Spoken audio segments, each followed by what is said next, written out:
Agora abre conosco Isaías capítulo 44, a partir do verso 1. Isaías 44, a partir do verso 1. Mas escute agora, Jacó, meu servo, Israel, a quem escolhi. Vale a pena servir a Deus ou não? Vale a pena servir a Deus ou não? Mais forte. Vale a pena servir a Deus ou não? Quem aqui é servo de Deus diz aleluia. Quem tem alegria de servir a Deus diz glória a Deus. Então Deus está falando com o servo dele, que ele escolheu, que ele chamou. Deus nos deu esse privilégio, essa oportunidade de estar numa igreja com a visão fundamentada na palavra, com equilíbrio, sem perder intensidade. Porque às vezes o equilíbrio é tanto que não tem intensidade, ou a intensidade é tão distorcida que vira algo místico. Quem entende o que eu estou falando? Mas a fonte, ela tem intensidade. Cremos nos dons, na manifestação do Espírito, na cura, mas estamos fundamentados na palavra.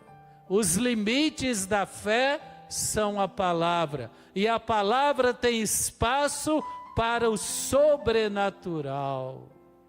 Creio que hoje à noite Deus está nos chamando, através do louvor sentimos isso, para sair desse barco da religiosidade, da ritualidade, da tradição, do costume, e a voltar a experimentar o sobrenatural, voltar ao primeiro amor. A intensidade espiritual nos leva a sair dos limites da nossa religiosidade, mas nos mantém dentro do sobrenatural, alinhados com a palavra de Deus. Quem entende o que eu estou falando? A palavra de Deus nos leva a ser naturalmente sobrenatural. E o sobrenatural se manifesta através do Espírito. E hoje eu queria dizer que Deus ama aqueles que o servem. Numa geração perdida, numa geração que vive em trevas, numa geração onde há tanta libertinagem, e como tem crescido a perseguição de uma maneira diferente. No Império Romano, a perseguição era ali fisicamente, prisão, lançado na cova dos leões, no Coliseu. Mas hoje a perseguição é aqui na mente, ou ela vem sutilmente através das raposinhas, tentando tirar o poder da palavra, a eficácia da palavra, e manter o cristianismo dentro de uma cultura religiosa moderna, entre aspas.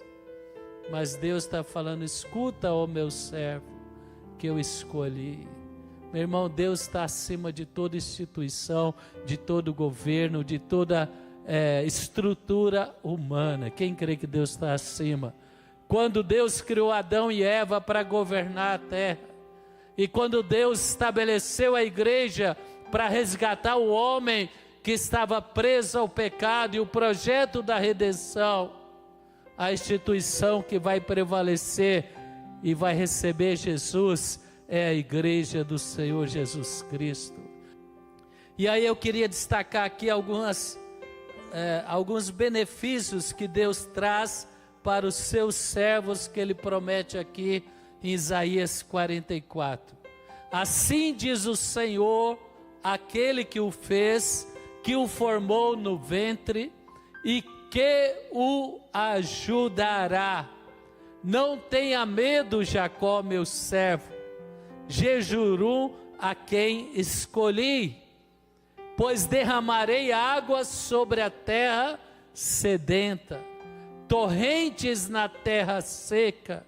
Derramarei o meu espírito sobre a sua prole, sua descendência, e a minha bênção sobre os seus descendentes. eles brotarão como a relva. Quem é servo do Senhor recebe, diz amém. Fala, a minha descendência terá fartura de águas do Espírito Santo. Levanta as mãos e fala, a minha descendência será abençoada pelo Senhor nesta terra. Quem pode aplaudir o Senhor? Ama os seus filhos, seus netos, diz amém. Deus prometeu para o que serve a Ele uma bênção geracional. Por isso que a fonte tem esse ministério que chama Geração da Fonte. Esse ministério para os pré-adolescentes que chama Docmos. E depois também para os jovens, o Atitude. Ela cuida da família, a visão de Deus para o servo dele é geracional. E tão bom, não é, a família debaixo da proteção e da bênção de Deus. Quando estamos com Deus, quando temos a nossa família em Deus, na igreja, servindo a Deus, não significa que não teremos problemas. Quem aqui tem problemas é humano, levanta a mão. Nós não chegamos ao nível de Enoque, né? Enoque foi tão perfeito, ele andou tanto com Deus, que Deus falou, Enoque, tu não pode ficar aí, sobe, meu filho. Arrebatou ele e levou. Então quem quer ficar aqui mais tempo, levanta a mão. Então você e eu estamos amadurecendo, mas os problemas não são maiores, e a promessa de Deus está sobre a nossa família. Leve a sua família com você, meu irmão, minha irmã. Leve a sua família para a conferência. Não meça esforços para trazer as suas crianças na Geração da Fonte, para aprender a palavra. Elas não passam tempo ali, elas aprendem a palavra. Não meça esforços para trazer os seus pré-adolescentes no Docmos, porque ali eles criam relacionamentos com pessoas que têm a mesma direção espiritual. É verdade ou não? Enquanto os teus filhos são pequenos e no início da pré-adolescência, a família supre. Mas na pré-adolescência para a juventude, eles não querem mais se relacionar na família. Eles querem relacionar fora da família. É verdade ou não é? E se você já introduz ele em relacionamentos saudáveis na igreja, eles vão ter atritos, conflitos, porque qualquer lugar tem, mas com pessoas de Deus, pessoas que estão debaixo da mesma visão, da mesma cobertura, e vai ser um ambiente saudável para a fé florescer, para a fé desenvolver. Um alerta para os pais: eu e você precisamos entender isso. Promessa de Deus para a nossa descendência, mas nós temos que regar, nós temos que cuidar, nós temos que esforçar para que eles estejam bebendo da mesma água, da mesma fonte que nós estamos bebendo. Esse é o projeto de Deus. Deus ama os servos dele, Deus ama a família dele, e ele continua dizendo: eles brotarão como relva nova, como salgueiros juntos a regatos. Um dirá: pertenço ao Senhor. Outro chamará a si mesmo pelo nome de Jacó. Quem crê que você e a sua família terão prazer, não é penoso, é alegria servir a Deus na fonte da vida. Quem recebe essa promessa e ama essa promessa diz amém. Eles terão alegria em dizer: eu sou do Senhor, eu amo o Senhor, eu amo a Deus, eu amo a minha igreja, eu amo a minha família, está na igreja. Um dirá: pertence ao Senhor. Outro chamará a si mesmo pelo nome de Jacó. E ainda outro escreverá em sua mão: do Senhor, e tomará para si o nome de Israel.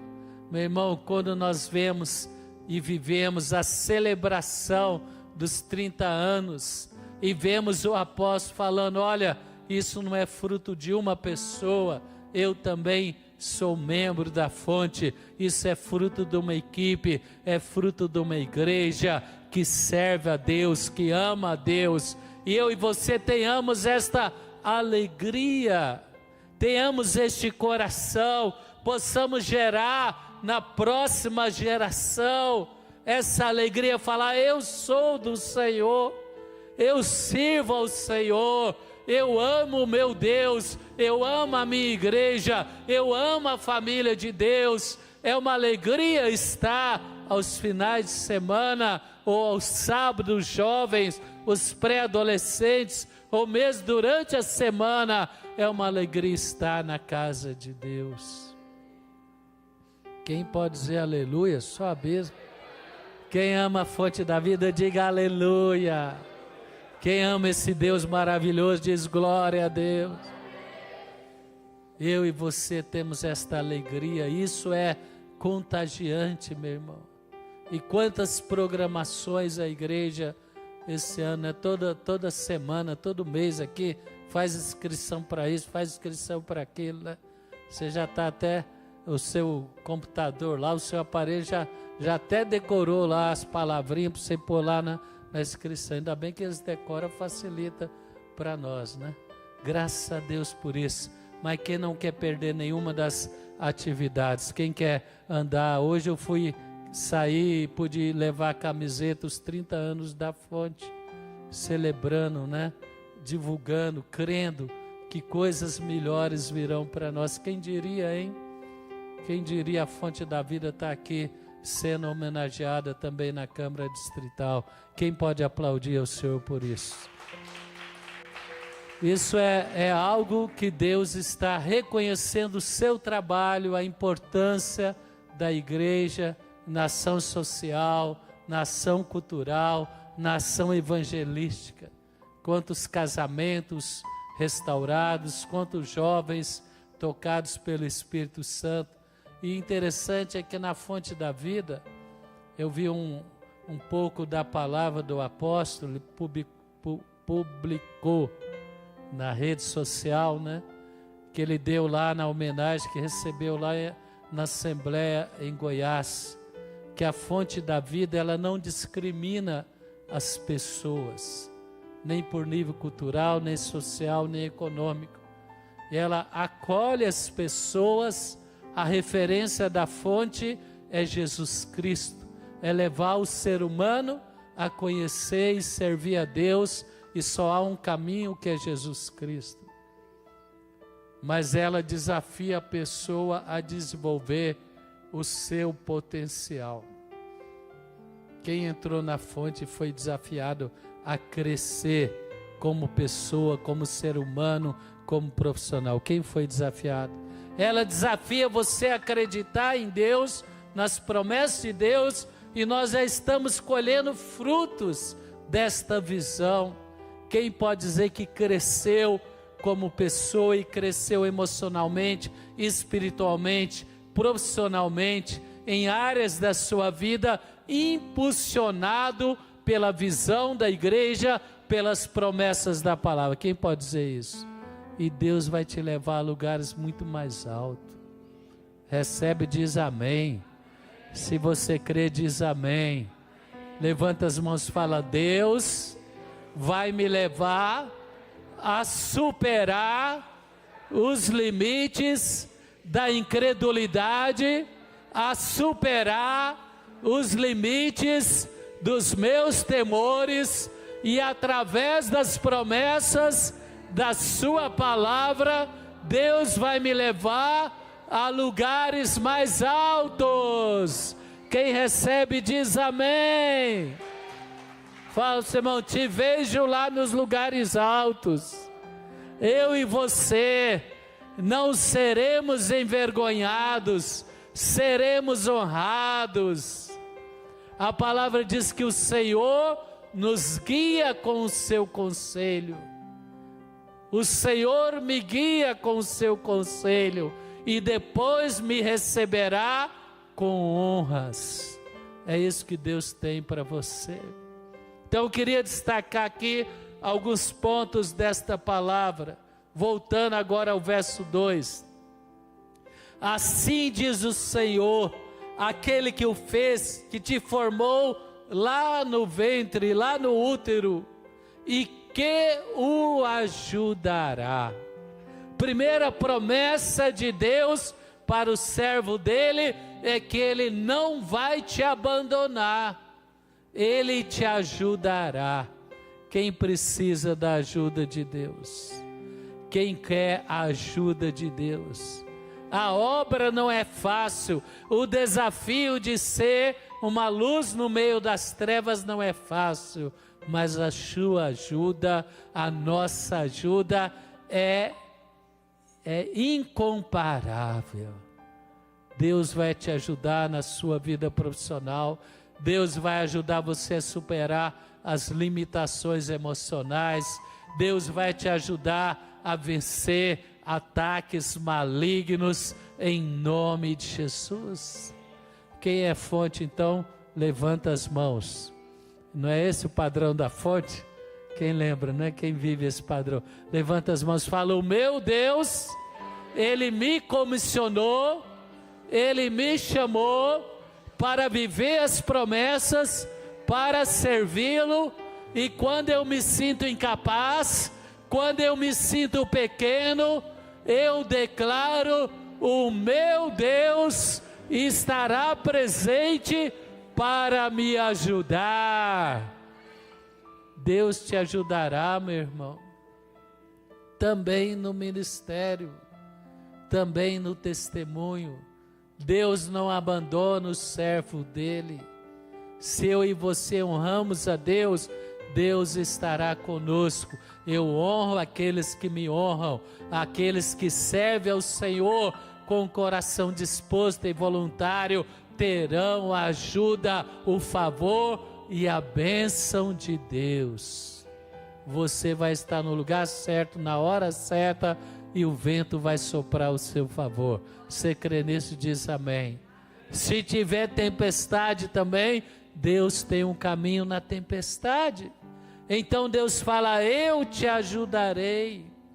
E Ele continua dizendo: não tenha medo, Jacó, meu servo. Os temores que querem te paralisar, você vai vencê-los em nome de Jesus. Quem vai vencer os temores?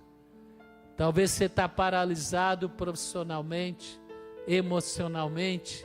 Talvez você está preso em limites. A palavra diz em Pedro que nós recebemos da nossa descendência humana.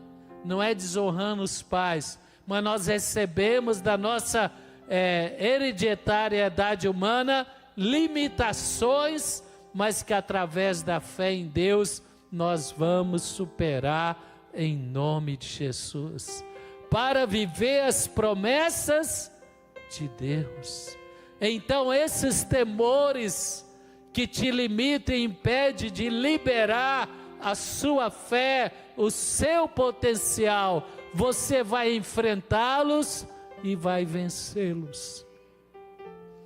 Olha o ar seco aqui, ó.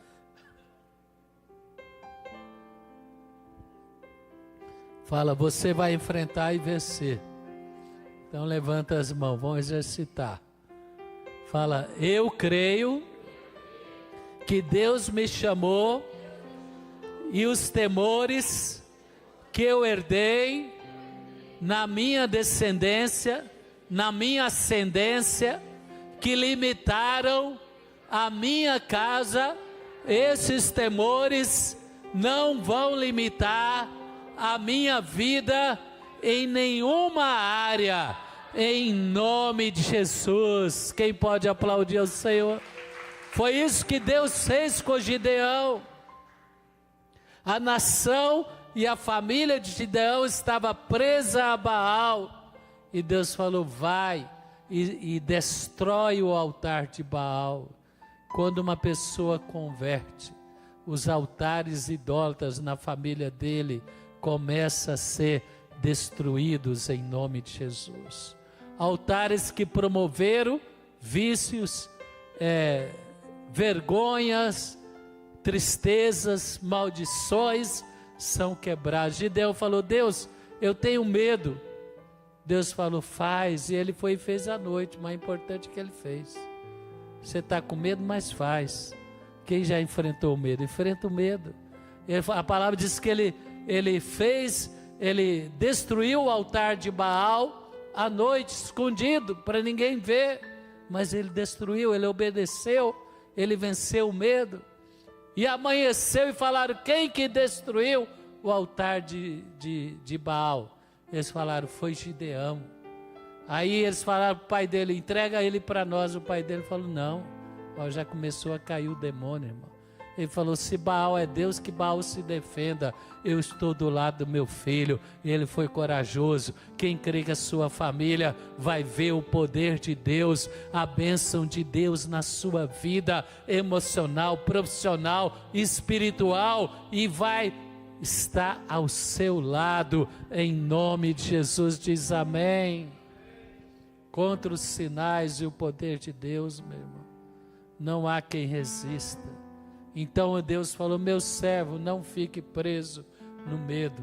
Você representa, você está debaixo, você está comissionado, você é embaixador de um reino inabalável, de um Deus bondoso e poderoso e misericordioso. É uma alegria servir a Deus. Queremos resgatar essa geração que está servindo a Deus, aí na faixa aí dos 40, os 30 para frente, né? Eles sempre, a gente vê na fonte essa característica: o maior título que ele almeja é servir a Deus. É claro que vai crescer profissionalmente, economicamente, ser honrado na sociedade. Deus tem feito isso ou não na sua vida? Deus tem feito isso, né? Mas não perde a alegria de falar: eu sou do Senhor, eu sou da fonte da vida e eu sirvo ao Deus que me salvou.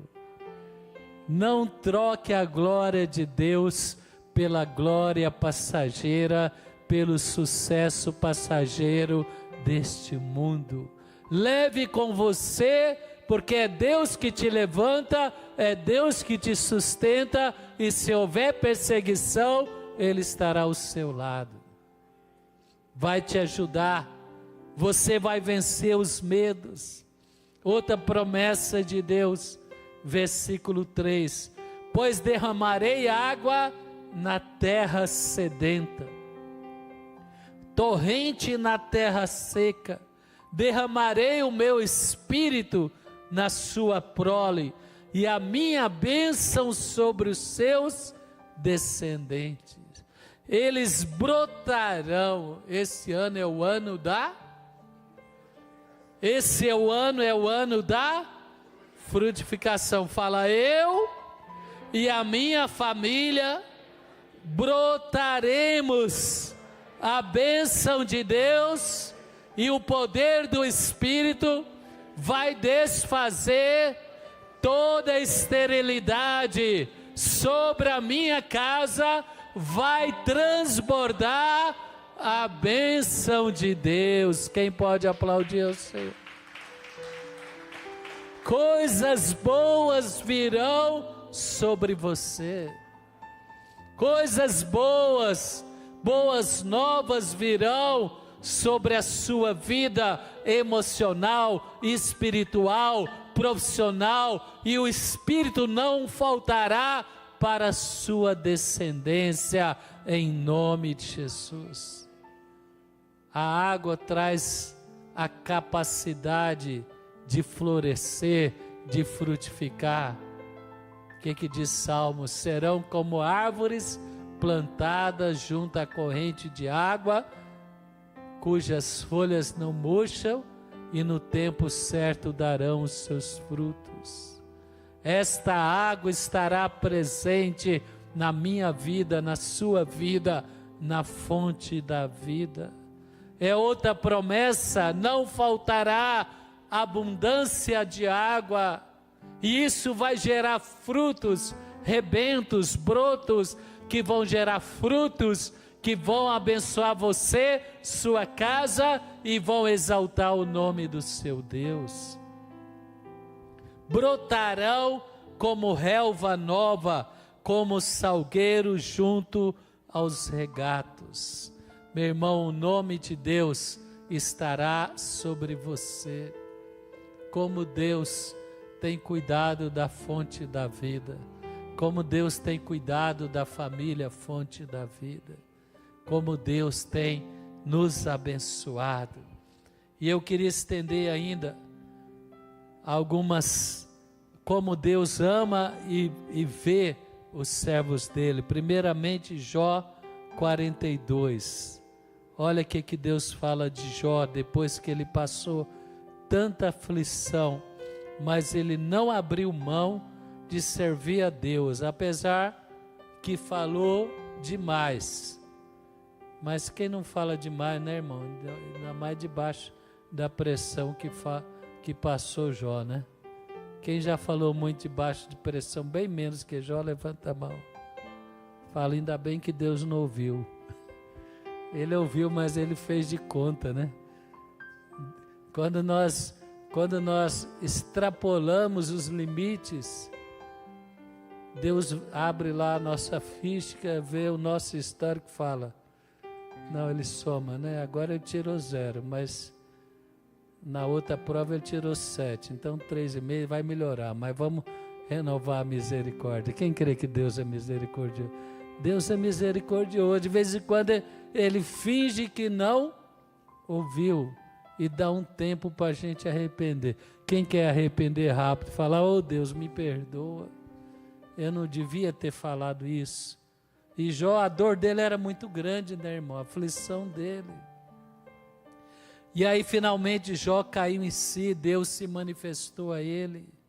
E ele falou, respondeu Jó ao Senhor, sei que podes fazer todas as coisas. Deus pode, fala comigo, Deus pode. Nem sempre faz, mas Ele pode. Deus nunca perde. O diabo chegou para Jesus e falou, manda que estas pedras se tornem pão, se você é filho de Deus. Ele falou, Deus pode, mas eu não vou agir pela sua palavra, nem pela minha necessidade, eu vou agir pela palavra de Deus. Nem só de pão viverá o homem, mas de toda a palavra que procede da boca de Deus. Se Deus não fez, não quer dizer que Ele não pode. Se Jó estava passando aflição, não quer dizer que Deus abandonou o servo dele. Tanto é que quando Jó caiu em si, Deus lhe restituiu em dobro tudo o que ele perdeu. E eu vejo a fidelidade de Jó, tudo dobrou. O gado, se ele tinha 7, foi para 14. O camelo, se ele tinha 5, foi para 10. Os filhos que ele tinha 7, Deus não dobrou, Deus deu mais 7, porque o 7 estava no seio de Abraão, adorando a Deus. Quem pode aplaudir ao Senhor por isso? A perspectiva de Deus é eterna. Jó reencontrou com 7 mais 3 filhas, quando ele partiu, e mais os 7 e as 3 que Deus lhe restituiu aqui na terra. Então já falou, sei que tudo pode, nenhum dos teus planos podem ser frustrado. E aí ele confessou as suas palavras irrefletidas em momentos de aflição e angústia, pediu perdão a Deus e prontamente Deus lhe perdoou e lhe restituiu o status de quê? Servo. Quem quer ter o status de servo do Deus Todo-Poderoso? Quem não vai abrir mão desse título? Servo do Deus Todo-Poderoso. Depois que o Senhor, verso 7, depois que o Senhor disse estas palavras a Jó, disse também a Elifaz, os 3 amigos de Jó que acusaram ele sem ter o que acusar. Estou indignado com você e com os 2 amigos, pois vocês não falaram o que é certo a meu respeito, como fez meu servo Jó. Vão até agora ao meu servo Jó, levem 7 novilhos, 7 carneiros, apresente a ele holocausto em favor de vocês. Meu servo Jó orará por vocês, aceitarei a oração dele e não farei o que vocês merecem pela loucura que cometeram. Vocês não falaram o que é certo ao meu respeito, como fez o meu servo Jó. Meu irmão, Deus parece que encheu a boca aqui. Quem quer que Deus enche a boca? Fala o meu servo Paulo, a minha serva Cássia, a minha igreja Fonte da Vida, o meu servo ABCD. Coloca o seu nome. Vê como Deus fala, aqueles 3 amigos que estripudiaram na aflição de Jó, desculpe essa palavra. Eles acusaram Jó sem ter de que o acusar. Jó foi envergonhado diante deles, mas aí Deus falou, no meu servo Jó, procure ele, peça para ele orar por vocês. Aqueles que se levantam contra ti, diante de ti, cairão, diz o Senhor. Deus sempre vai honrar aquele que serve o Senhor, ainda que demore alguns anos, mas Deus vai te honrar.